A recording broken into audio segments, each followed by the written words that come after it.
할렐루야. 아침에도 이런 기대를 하시겠습니다. 오늘도 틀림없이 주님이 함께 하셔서 좋은 일이 일어난다. 할렐루야. 절대로 나쁜 생각은 하지 마십시오. 좋은 일이 일어난다. 여러분, 사람은 믿음대로 됩니다. 오늘 아침에는 성령 충만 받으라, 그런 설교 제목을 주로 많이 썼는데 오늘 바꿔봤습니다. 성령 충만에 잠겨버리자. 내 자신이 성령 충만에 잠겨버리자. 여러분, 에베소 교회에 임한 성령의 모습을 통해서 우리에게 주시는 메시지입니다.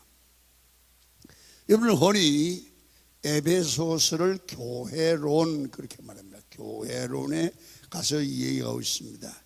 그래서 교회에 관한 성령의 역할에 대해서 이 에베소서는 주로 기록을 하고 있습니다. 여러분, 교회에 관련된 성령의 역할이 뭘까? 이게는 교회라는 의미 속에는 이 건물이라는 의미보다는 우리 예수 그리스도를 주로 고백을 하는 성도의 모임단체인 교회로서의 교회론입니다. 아멘입니까? 이제 우리 사람이 교회다, 그 말이에요. 그 어떤 사람이 성령이 임하고 성령으로 말미암아 변화된 사람들. 여기서 교회론의 핵심적 주체가, 성령의 역사가 뭐냐 하면 두 가지인데, 옛날이나 지금이나 꼭 성령의 이 두 가지 역사가 있어야 되는 겁니다. 첫째는 뭐냐 하면 성령이 임하시면 하나 되게 하는 역사가 반드시 일어난다는 거예요. 성령이 임하면 반드시 하나가 된다. 두 번째는 성령 충만하면 성격과 그 사람의 어떤 인격과 그 사람의 배운 성도의 어떤 정도에 상관없이 성령 충만한 사람은 하나님의 사람다운 사람으로 성령 충만한 삶이 가능해진다. 사람의 변화. 할렐루야. 교회의 변화, 사람의 변화가 온다. 이 뭐 연관이 있죠. 교회가 변하면 사람도 변하고, 사람이 변하면 교회가 변한다는 걸 우리는 알 수 있잖아요, 그죠? 자, 그래서 오늘 에베소서에서 강조하는 것은 성령의 하나됨과 교회가 교회됨, 성도가 성도다움에 대한 메시지를 주고 있습니다. 먼저 우리가 교회가 하나님의 교회된 성도가 어떤 모습이어야 되느냐? 여러분, 성령이 역사하면 교회와 성도를 하나 되게 하는데, 여러분 오늘 3절에 보니까 평안에 매는 줄로 성령이 하나 되게 하신 것을 힘써 지키라. 하나 되게 하신 것. 여러분, 저를 잘 보십시오. 인간의 가장 큰 무서운 죄와 인간의 문제, 저주는 뭘까? 분리입니다. 분리. 나누어지는 거 있잖아요. 분리. 여러분, 하나님께서 우리를 지었을 때 하나님과 우리는 하나였습니다. 우리는 하나님의 형상이었고 에덴에 살았고, 하나님이 만들어 놓은 세계에서 하나님을 영광 돌리고 예배하며 사는 게 원래 창조의 목적이었습니다. 그런데 죄로 말미암아 하나님으로부터 분리되는, 쫓겨나는, 그게 저주입니다. 오늘 여러분, 우리 예수 믿으면 어떻게 됩니까? 성령 받고 주 안으로 들어옵니다. 그래서 성경이 그렇게 말하잖아요. 축복을 포도나무 비유를 통해서 우리는 예수님은 포도나무고 우리는 가지다. 가지가 포도나무에 붙어 있어야 돼. 하나 되어야 열매가 맺는다. 그게 연합이잖아요. 그래서 인간의 근본적인 문제를 먼저 알아야 됩니다. 분리의 문제다. 분열의 문제입니다. 그래서 여러분 가정에도 꼭 보면 부부가 왜 싸웁니까? 마음이 분리되는 거예요. 남편 마음 다르고 아내 마음 다른 거예요. 여기서도 문제가 생기는 거예요. 뭐 거짓말을 했든 뭐 때문에 했든 간에 마음이 하나 되면 절대 가정은 안 깨져요. 교회의 문제는 뭐냐? 분열이에요. 나라의 문제는 뭐냐? 분열이에요.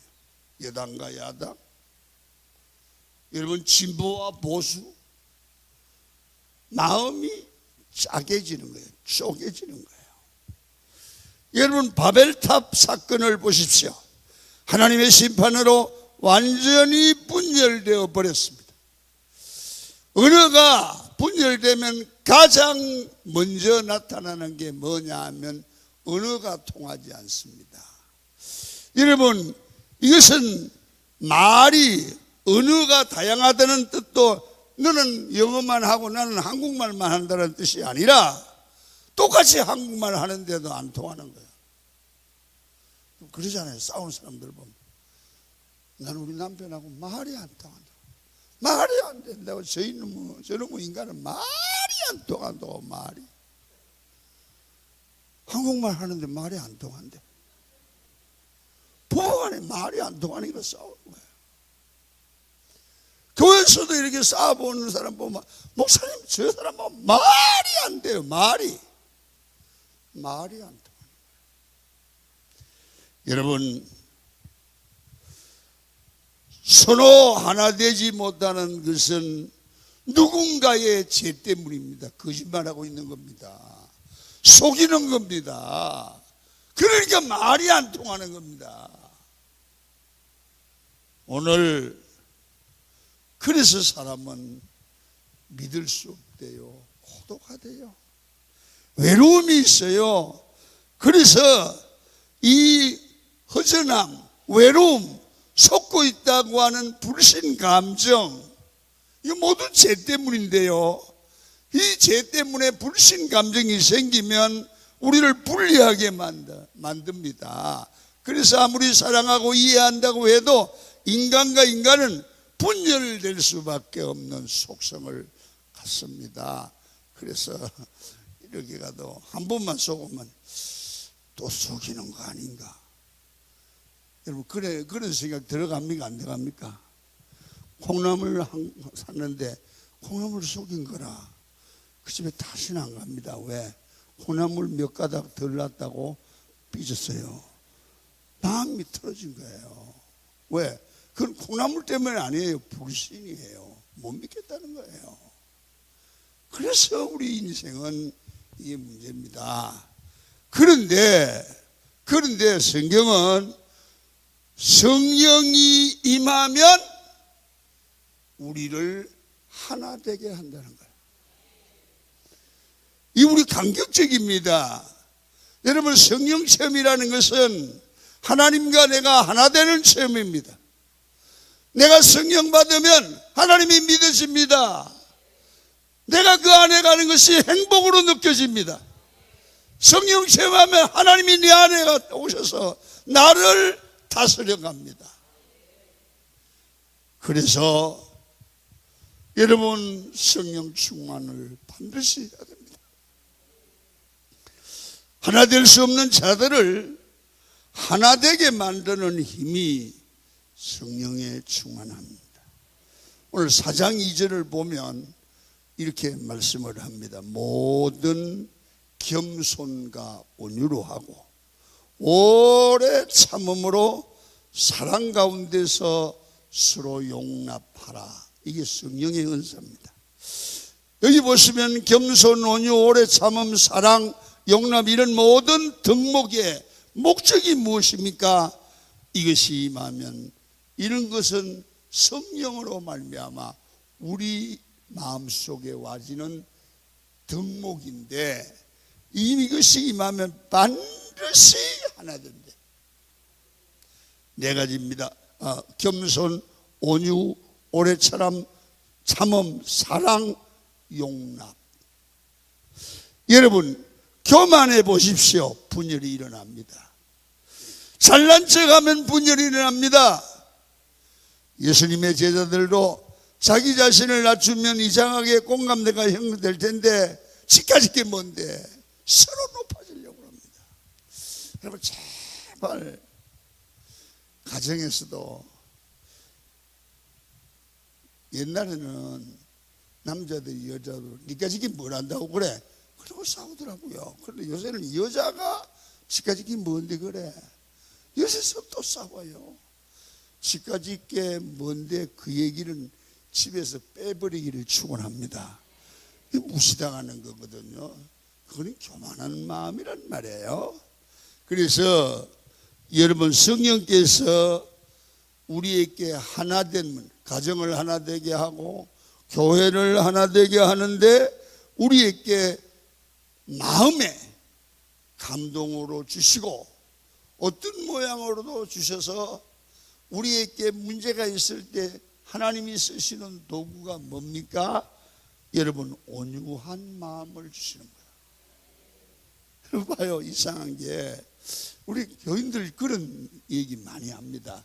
목사님 내가 전에는 못 참았는데요 이상하게 그날은 내가 부부싸움 내가 박살을 내려고 그랬는데 내가 기도했는데 이상하게 마음에 불쌍히 여기는 마음이 들어가고 내 마음이 약한 마음이 없어지고 온유해지더래.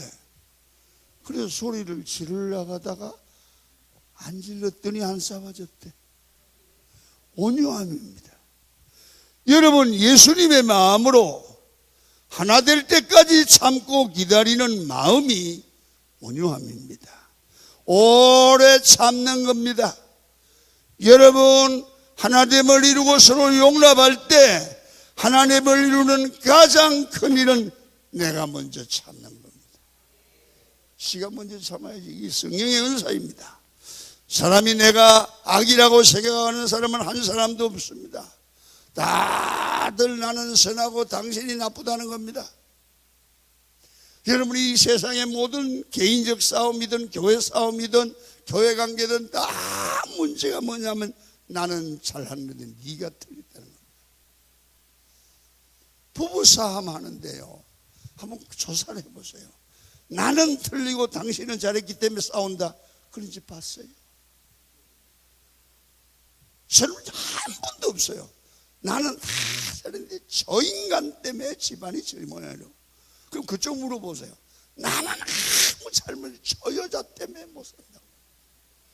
그래서 싸워요. 그러니까 여러분 만전히 말씀 안에 있는 우리는 기도하는 우리는 내가 참을 수 있기를 축원합니다. 이 성령 받은 사람들의 역사입니다. 이게 바로 하나됨을 만드는 비결입니다. 이것이 있으면 서로가 용납한다. 서로가 품어주는 겁니다. 서로가 사랑한다. 이건 교회가 하나 되는 비결입니다. 여러분 성령이 교회가 분리하고 가정이 분리하고 싸우는 것은 반드시 성령이 떠난 증거입니다. 성령이 떠나면 망합니다. 반드시 성령 충만하기를 축원합니다. 성령께서는 장소와 상황에 상관없이 한 마음 한 뜻으로 같은 기도와 같은 제목을 가지고 기도하게 될 줄로 믿습니다. 그게 성령의 역사입니다. 그래서 여러분 성령 떠나면 분열 싸움이다. 성령이 임하면 하나 된다. 믿습니까? 아무리 무슨 소리를 해도 이 분열되고 나누고 싸우고 남의 흠집을 얘기하고 그건 마귀 역사입니다. 성령 충만한 사람의 얘기는 아닙니다. 그래서 여러분들이 마귀에 눌린 사람들을 보십시오. 자꾸 정신이 분열됩니다. 정신분열증, 이게 미친 거 아닙니까? 정신분열증. 이 초점을 잃어버린 겁니다. 악령이 가득한 사람의 특징은 분열입니다. 초점이었습니다. 그래서 여러분, 이 시대는 초점이 없는 시대, 초점을 잃어버린 시대, 그래서 방황하는 시대. 사람이 가는 목적도 없고 삶의 목적도 없고 삶의 방향도 없습니다. 왜? 되는 대로 삽니다. 그러니까 가정들마다 문제가 있습니다. 여러분, 성령께서는 복음이 뭔지 정확하게 알려줍니다. 복음은 예수 그리스도와 십자가의 승리인 줄로 믿습니다. 십자가 정신입니다. 예수 정신입니다. 여러분, 이 놀라운 은총이 우리 가정들마다 임하기를 축원합니다. 두 번째, 이 교회에서 주장해야 될 것은 성령의 역사는, 성령은 충만함이라는 겁니다. 성령 충만.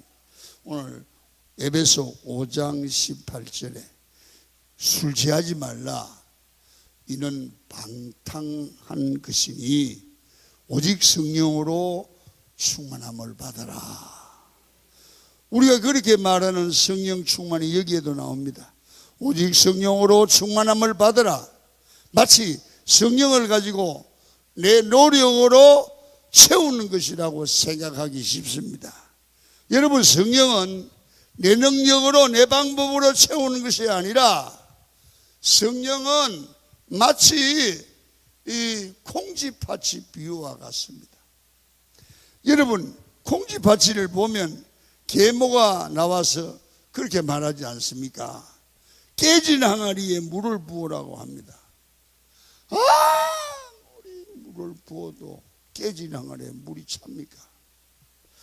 그래서 여러분, 물을 막으려고 해도 틈이 있어 물이 새고, 아무리 해도 깨진 항아리를 채울 방법이 없는데, 그때 여러분 누가 나옵니까? 두꺼비 한 마리가 나와가지고 깨진 항아리 구멍에다가 지가 들어가지고 등으로 막았어요. 그러니까 여러분, 물이 차기를 시작했습니다. 여러분, 이건 뭐 동화니까 뚜껑이라도 나오지만, 우리가 깨진 마음에 성령이 채울 수 있으려면 우리 안에 어떤 뚜껑이가 와야 깨진 마음을 채웁니까? 깨진 마음이 차야 마음에 성령이 오십니다. 우리의 깨진 마음, 상처받은 마음, 의심의 마음, 순수하게 보고 듣지 않는 마음, 깨진 마음입니다.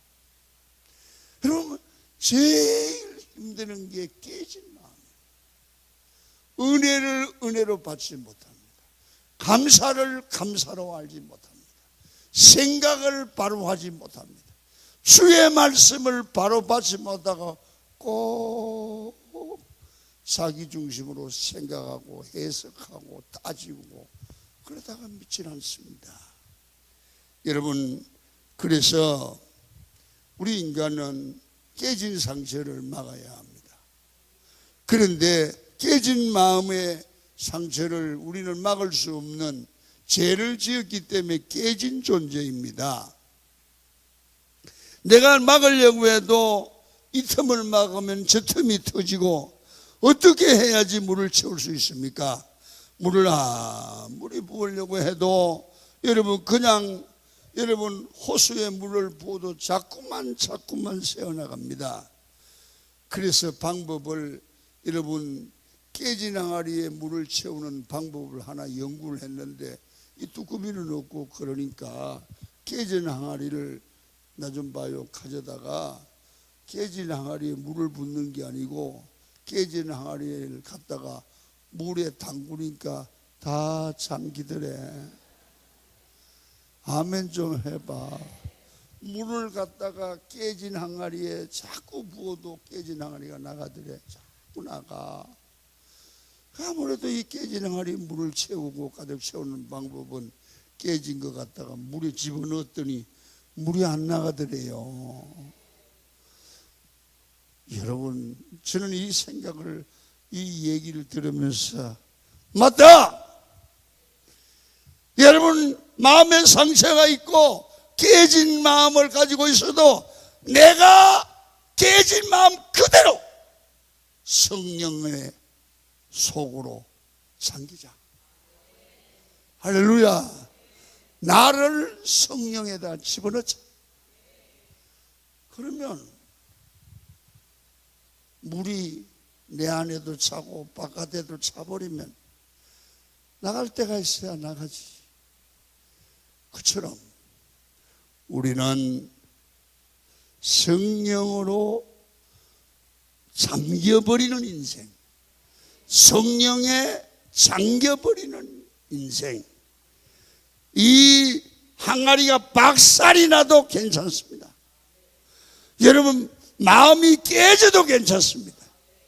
깨진 마음에 성령이 채우면 안 되지만 깨진 내가 성령으로 들어가면, 잠기면 얼마나 깨졌나 중요하지 않습니다.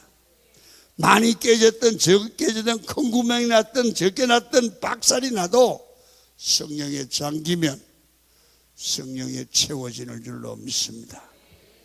바로 성령에 잠긴 상태를 성령 충만이라고 그럽니다.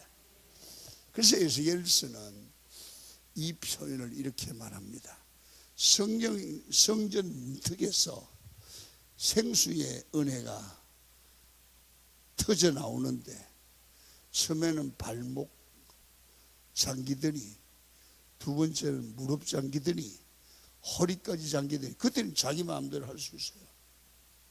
그런데 가슴까지 잠길 때는 조금 어려워.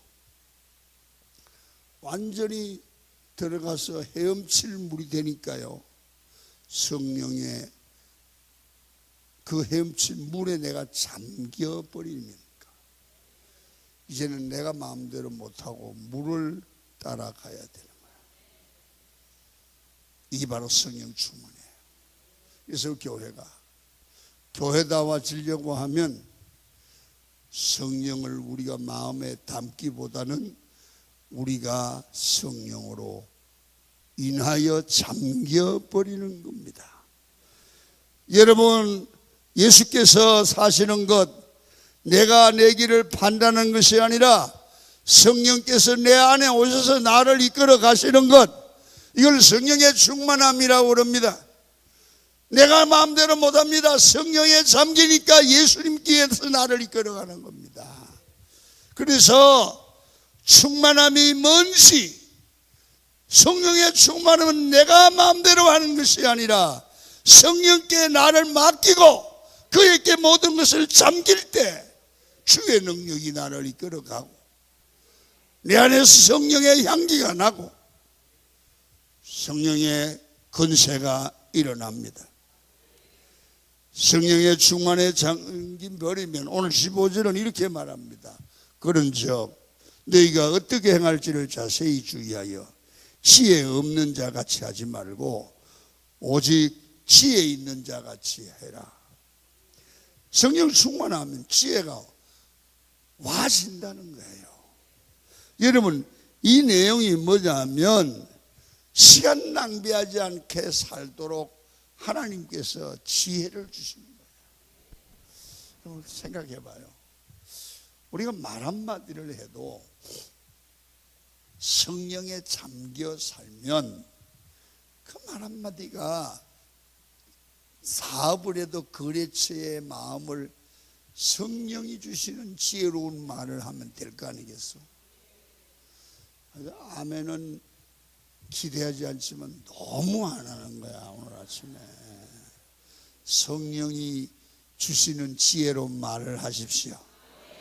한번 따라해보면 오늘부터 성령의 지혜로 말하리라. 얼마나 지혜로운 말이 나오겠어요. 인사를 해도 성령의 지혜로. 그래서 제가 오늘 이 설교를 하면서 이런 생각을 했어요. 수험생을 둔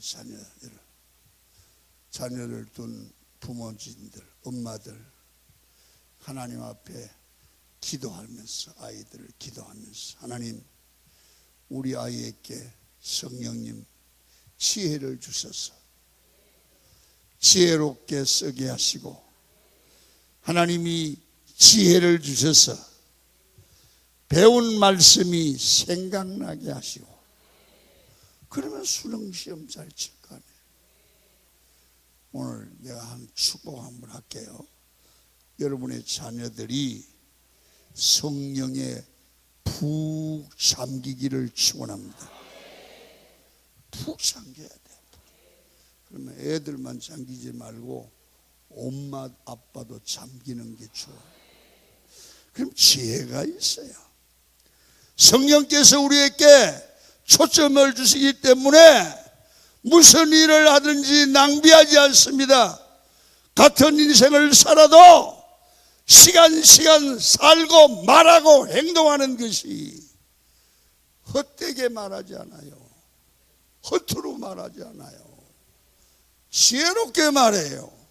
지혜롭게 행동해요. 지혜롭게 시간을 써요. 같은 인생을 살아도 삶의 초점과 목적이 분명하지요. 그래서 17절을 보면 이렇게 말해요. 그러므로 어리석은 자가 되지 말고 오직 주의 뜻이 무엇인가 분별하고 이해해서 살아라. 여러분, 어리석은 자의 삶은 주의 뜻이 뭔지 모르고 상관이 없어요. 그러나 지혜로운 사람은 내 뜻대로 살지 않고 주의 뜻을 분별해내죠. 그래서 성령 충만한 은혜를 받으면 무슨 일이 일어나느냐 하면 바로 지혜로운 자가 되어서 시간을 낭비하지 않고 주의 뜻대로 삽니다. 여러분, 그렇게 되면 우리의 가는 길을 분명히 알아요. 소명이 무엇인지 알아요. 어떻게 살아야 바로 사는지 알아요. 삶의 포인트가 분명해요. 가는 방향이 분명해요. 왜 사는지 알기 때문에 꼭 해야 될 일을 하고 하지 않아도 될 일을 안 해요. 그럴 때 짧은 시간에 어마어마한 역사가 일어나고요. 능력이 무엇이고 꼭 해야 될 일만 하기 때문에 같은 시간에 좋은 열매를 거두어내요. 그래서 늘 승리하죠. 그러니까 뭐요? 입을 보면, 표정을 보면 감사가 나와요. 하나님 너무 감사해요. 너무너무 감사해요. 내가 이렇게 처리할 수 있는 게 감사해요. 이런 거거든요. 내가 말을 해도 어떻게 내가 그렇게 말할 수 있었나. 내가 행동을 해도 어떻게 그렇게 내가 지혜롭게 처리할 수 있느냐. 보니까요, 그게 기도한 대로 된 거야. 몰랐는데 내가 기도를 했어. 지혜를 달라고 기도했어요. 그랬더니 지혜롭게 말을 한 거예요. 그래서 오늘 두 가지입니다. 두 가지 기도의 제목입니다. 성령님, 오늘 나와 우리 교회 충만하게 하셔서 가정이, 교회가 하나 되게 하옵소서. 할렐루야. 하나 되게 하옵소서. 부부 간에도 하나 되고, 교인 간에도 하나 되고, 세례에서도 하나 되고, 여전도에도 하나 되고, 하나 되게 하옵소서. 두 번째는 성령을 내가 다스리는 게 아니라 내가 성령에 잠기게 하옵소서. 나는 깨진 항아리 같지만 성령에 잠기면 나는 온전한 삶이 가능합니다. 오늘 이 두 가지 은혜를 꼭 받고 마음에 담아야 됩니다. 성령의 하나 되게 하시는 은혜. 내가 성령을 다스림이 아니라 성령에 잠겨버렸습니다. 성령이 나를 다스리는 은혜가 우리 전 교인들에게 있기를 축원합니다. 기도하겠습니다. 하나님 감사합니다. 말씀으로 일하시는 주님을 찬양합니다.